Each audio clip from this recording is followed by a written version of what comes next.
villas, the condominiums, the apartments that also provide rooms for tourists? I think you're seeing certainly the condotels. We're seeing the same thing in Bali right now. We're doing work in the, in Bali right now there's over 5,000 condo hotels under development. The case in point, would these be, when they come into the hotel stream, it's going to be a tremendous impact. I think right now in Phuket there's a lot of discussion really with the condo hotels about trying to get these within the revenue stream of the revenue department and get them to paying hotel taxes. I think really there's a lot of reform needed in terms of providing hotel licenses to villa estates and to condo hotels. I think that's an important issue to bring that back in. But certainly they're displacing business from traditional hotels. And especially more, you take a case like the Outrigger Laguna Village, they're able to sell pool villas at quite a reasonable price because these are privately owned. It's a real estate offering, and they've been able to penetrate a market against traditional hotels. So I think certainly that's a factor in displacing traditional hotel business.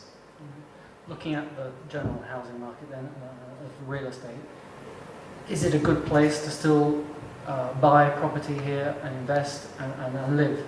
I think people have to take a longer term view when they realize that, Phuket in the past, resort grade real estate, there's two types of real estate here, which would be the Thai domestic market, would be the inland properties, which are primarily for people working at a low pricing point from say, 1.5 million baht up to 4 or 5 million baht.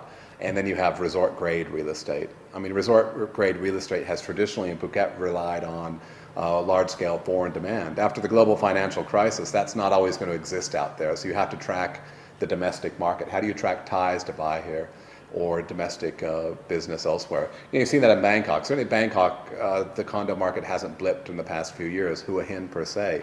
Phuket went flat because it was unable to attract Thais.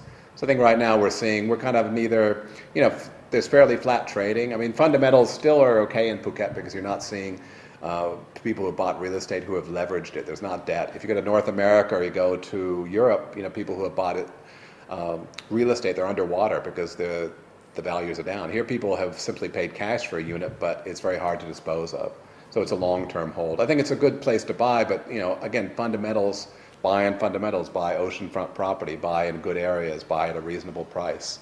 But in terms of, I think we're going back to terms where really the primary market for people who wanted to buy real estate in Phuket was either to come and live here full-time or to have a holiday home for use. If you're buying those and you're not expecting to get double-digit inflation, property is not a casino. It's not going to be back like it was in the middle part of last decade where you could go in double-digit capital appreciation.